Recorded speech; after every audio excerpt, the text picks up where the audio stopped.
किंतु आकाश मार्ग पर देवर्षि नारद से हुई भेंट में देव गुरु ने स्पष्ट किया कि देव दानवों की शत्रुता को इतनी सरलता से समाप्त नहीं किया जा सकता। दैत्यराज महासुर के हाथों से तलवार का गिरना नए देवासुर संग्राम का संकेत था।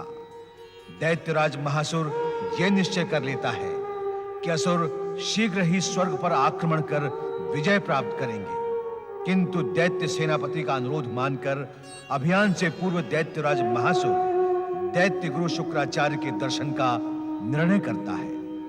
हे शिव शंकर, हे भोलेनाथ, मुझे आत्मबल प्रदान करें, मुझे शक्ति प्रदान करें, जिससे मैं दैत्यों को देवताओं के साथ मित्रता के लिए प्रेरित कर आपके आदेश का पालन कर सकूं। हे सर्वेश्वर, मेरा तर्क ज्ञान कहता है कि यह अत्यंत कठिन कार्य है, क्योंकि देवता सदैव दैत्यों के शत्रु रहे हैं और यही प्रकृति का नियम बन गया है।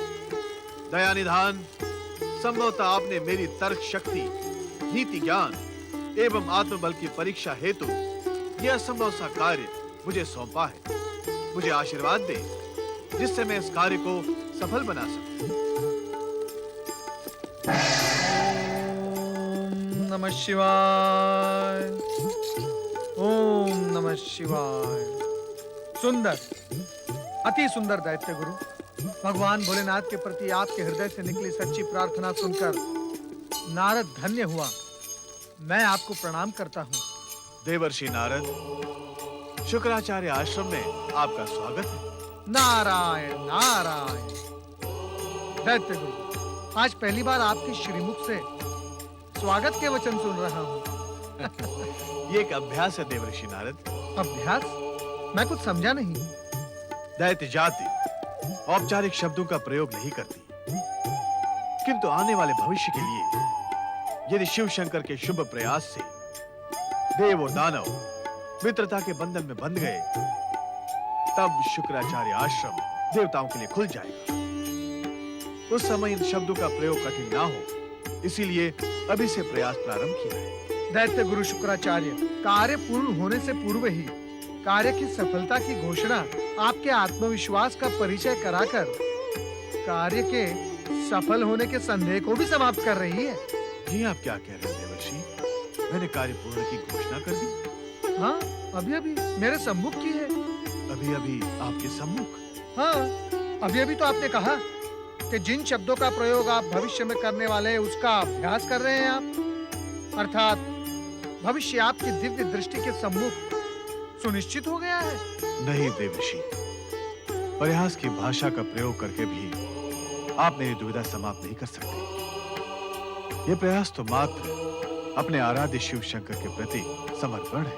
दैत्य गुरु शुक्राचार्य, आप आदरणीय हैं। आज आपके हृदय में भगवान भोलेनाथ के आदेश के उपरांत प्रेम की निर्मल धारा बह रही है। देवों को पराजित, प्रताड़ित करने की महत्वाकांक्षा आज आपके हृदय से लुप्त हो गई है। आप सच्चे मन से देवों और दानवों के मध्य मित्रता और सद्भाव के इच्छुक हैं। यह अत्यंत प्रसन्नता का विषय है। देवर्षि नारद, आप तो परम शिव भक्त हैं। जानते हैं कि शिव इच्छा स्वीकार करने में ही सभी का कल्याण है। चतुरता की महत्वाकांक्षा मित्रता की सद्भावना के समक्ष इसीलिए पीछे हट गई, क्योंकि कहीं मित्रता का हाथ बढ़ाने वाले दैत्य पीछे न रह जाए। कहीं आने वाला इतिहास दैत्यों को युद्धोन्मादी कहकर संबोधित न करे। आप चिंतित न हो दैत्य गुरु शुक्राचार्य। स्वयं आपके और देवगुरु बृहस्पति के सद प्रयासों से निश्चित ही एक नया इतिहास रचा जाएगा और उसके हम सब साक्षी होंगे। ईर्ष्या, हिंसा, शत्रुता के स्थान पर शांति, प्रेम और मित्रता की निर्मल धारा बहेगी, जो समस्त विश्व को शिवमय कर देगी। देवर्षि नारद, वो क्षण कितना महान होगा जब भगवान शिव शंकर द्वारा निर्मित हर जीव उनके प्रति अपना उत्तरदायित्व समझेगा। नारायण नारायण। देवर्षि नारद, वैसे तो ये जग की मान्यता है कि आपकी उपस्थिति आनंदकारी एवं मंगलकारी होती है, अब देव दानव मित्रता के प्रति न तो मेरी कोई दुविधा शेष है और न ही कोई संदेह। नारायण नारायण। आनंद अथवा मंगल मेरी उपस्थिति में नहीं है दैत्य गुरु शुक्राचार्य, वो तो शिव इच्छा में निहित है। और अति विश्वास कार्य की सफलता में बाधा ही डालता है। नहीं देवर्षि नारद, नहीं। थोड़े ही समय में यहाँ दैत्यराज महासुर आने वाला है और मुझे पूर्ण विश्वास है कि वो देव दानव मित्रता के प्रस्ताव को सहर्ष स्वीकार करेगा। दैत्य गुरु, तो इसी अपमानजनक कार्य के लिए मुझे यहाँ आमंत्रित किया था। कायर, निर्बल एवं दुष्ट देवताओं से मित्रता, ऐसा सोच कैसे लिया आपने? तीनों लोकों पर राज्य वही करेगा जिसकी भुजाओं में शक्ति हो। नारायण नारायण। आप दोनों के वाद विवाद के मध्य मेरी उपस्थिति अनुचित है, मुझे आप आज्ञा दें। नारायण नारायण। चला गया, अन्यथा इसी से दुष्ट देवताओं को युद्ध का संदेश भिजवा देता। नहीं दैत्यराज, नहीं। अब इस विध्वंस पर विराम लगाओ, कुछ निर्माण रचना कार्य करें। आश्चर्य, घोर आश्चर्य। शांति, मैत्री, रचना एवं निर्माण का पाठ मुझे, मेरा गुरु दैत्य जाति का शुभचिंतक शुक्राचार्य पढ़ा रहा। आश्चर्य न करें दैत्यराज। किस किस पर आश्चर्य न करूं दैत्य गुरु? किस किस पर?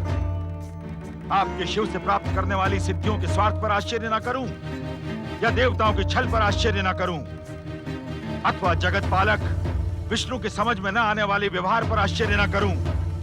किस किस पर आश्चर्य न करूं दैत्य गुरु? दैत्यराज, देव दानव के मित्रता का प्रस्ताव स्वयं भगवान शिव ने रखा है। तनिक विचार करें, वो दिन कितना सुखद होगा जब संसार में सारी शत्रुता समाप्त हो जाएगी। ऊंच नीच का भेद तब भी रहेगा, शक्तिशाली निर्बल का शोषण तब भी करेगा। हाँ, ये प्रस्ताव सच हो सकता है यदि क्या?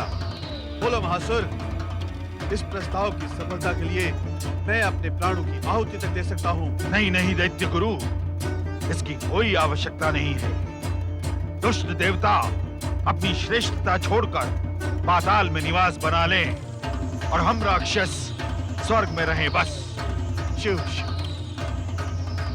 ये कैसे संभव है? यदि ये संभव नहीं है तो वो भी संभव नहीं है। देवता हमारे एकमात्र शत्रु हैं और उनकी पराजय ये हमारा एकमात्र उद्देश्य है। मित्रता में ही हम सबकी भलाई है दैत्यराज। मित्रता, मित्रता। यदि मित्रता का ही पाठ पढ़ाना था तो जन्म से ही हमारे शरीर में शत्रुता का विष क्यों घोल दिया आपने? क्यों देवताओं की दुष्टता और छल का बार बार हमारे सम्मुख उल्लेख किया आपने? क्यों स्वर्ग के ऐश्वर्य और सुख भोग के सपने दिखाए आपने? दैत्य गुरु, अब ये मित्रता असंभव है।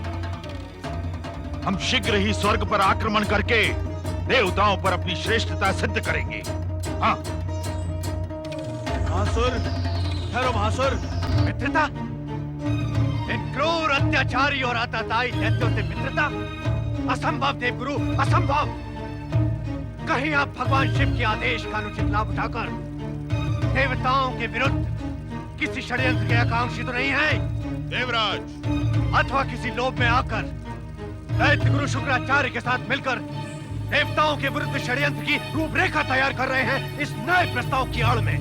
क्या आप क्या कह रहे हैं देवराज? हम सत्य कह रहे हैं। आपके इस नए प्रस्ताव में हमें षड्यंत्र का संकेत दिखाई दे रहा है। बस देवराज, बस बहुत सुन लिया हमने। एक देवगुरु देवताओं के विरुद्ध षड्यंत्र रचे, किसी लोक में आकर देवताओं की पराजय के स्वप्न देखे। बहुत अच्छा प्रतिफल दिया है आपने हमें देवराज इंद्र। ऐसा घृणित आरोप लगाते हुए आपको तनिक भी लज्जा का अनुभव नहीं हुआ देवराज इंद्र? लज्जा? नहीं देवगुरु, नहीं। मुझे तनिक भी लज्जा का अनुभव नहीं हुआ, क्योंकि स्वर्ग के स्वाभिमान एवं स्वर्ग की स्वतंत्रता के मूल्य पर ये आरोप तो बहुत छोटे हैं देवगुरु, बहुत छोटे हैं। सत्य को स्वीकार करने की शक्ति आप खो चुके हैं देवराज इंद्र। प्रत्येक पर संदेह करना आपका स्वभाव है, अहंकार आपका आभूषण। हाँ देवगुरु बृहस्पति, हाँ, किंतु इन सब के उपरांत भी हम स्वर्गाधिपति हैं, हम देवराज हैं। पिताश्री, बस बस, एक बात ध्यान से सुने देवगुरु, इस क्षण के उपरांत हमारे सामने कभी भी दैत्यों से मैत्री का प्रस्ताव न लाना, कभी भी न लाना। पिता श्रेष्ठ, देवराज इंद्र का स्वभाव जगत विदित है। अपने हित की बात में भी षड्यंत्र का अनुमान लगाना उनकी विशेषता है। आप ये व्यर्थ का प्रयत्न छोड़ दें। स्वामी, ऐसा लगता है भगवान शिव शंकर के आदेश की अवहेलना करके देवराज देवताओं तथा स्वर्ग को संकट की ओर ले जा रहा है। गुरुवर, पिताश्री के आपके प्रति अभिमानी व्यवहार से मुझे अत्यंत कष्ट पहुंचा है। इस व्यवहार से तो बड़ी दुविधा यह है कि मैं भगवान शिव शंकर को क्या उत्तर दूं। सत्य का उल्लेख कर दें देवगुरु। नहीं पुत्री, नहीं। सत्य का उल्लेख करके मैं देवराज इंद्र को उनके क्रोध का भागीदार नहीं बना सकता। मैं तो केवल इतना ही कहूंगा कि देवताओं एवं दानवों की मित्रता के प्रयास में मैं असफल रहा। मुझे क्षमा कर दे भोलेनाथ। ओम नमः शिवाय। ओम नमः शिवाय। ओम नमः शिवाय। ओम नमः शिवाय। ओम नमः शिवाय। ओम नमः शिवाय। ओम नमः शिवाय। ओम नमः शिवाय। ओम नमः शिवाय। ओम नमः शिवाय। ओम नमः शिवाय। ओम नमः। पति परमेश्वराय नमो नमः। देवी, आजकल नारद अपनी माता पार्वती के दर्शनों के लिए बहुत कम उत्साहित रहते हैं। ऐसा अप्रत्याशित प्रश्न क्यों स्वामी?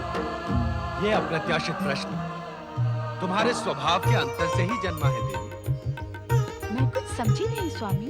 देवी, नारद के स्वभाव की विशेषता है जिज्ञासा। पुत्र में माता के संस्कार और माता में पुत्र की स्वभावगत विशेषताएं स्वाभाविक है। परंतु इन दिनों आप हमसे किसी भी प्रकार की चर्चा परिचर्चा से बचती है।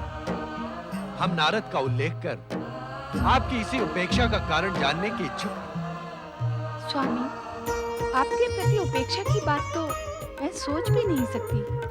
हाँ, जिज्ञासा के प्रति मैं चिंतित अवश्य हूँ। चिंतित? हाँ स्वामी, आपके द्वारा प्रारंभ देव दानवों की मित्रता के प्रयास भविष्य में अनर्थकारी सिद्ध ना हो जाएं, यही मेरी गंभीर चिंता का विषय है। तुम्हारी चिंता स्वाभाविक है देवी, परंतु जगत शांति के प्रयास कर रहे प्राणियों के लिए सुख शांति के अवसर प्रदान करना हमारा प्राथमिक कर्तव्य है।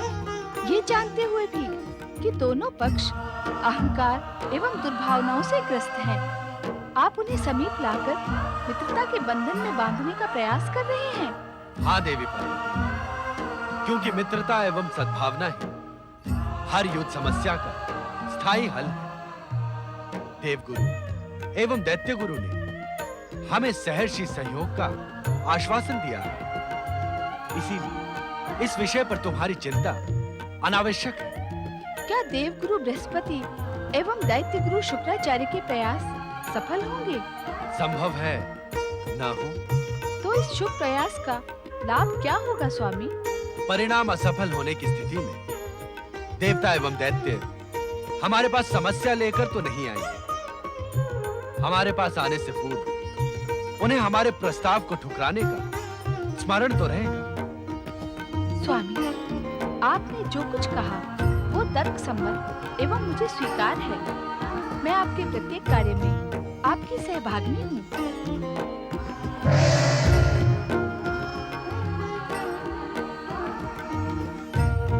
दैत्य गुरु शुक्राचार्य, देवी पार्वती इस समय आपके सत प्रयासों की ही चर्चा कर रही थी।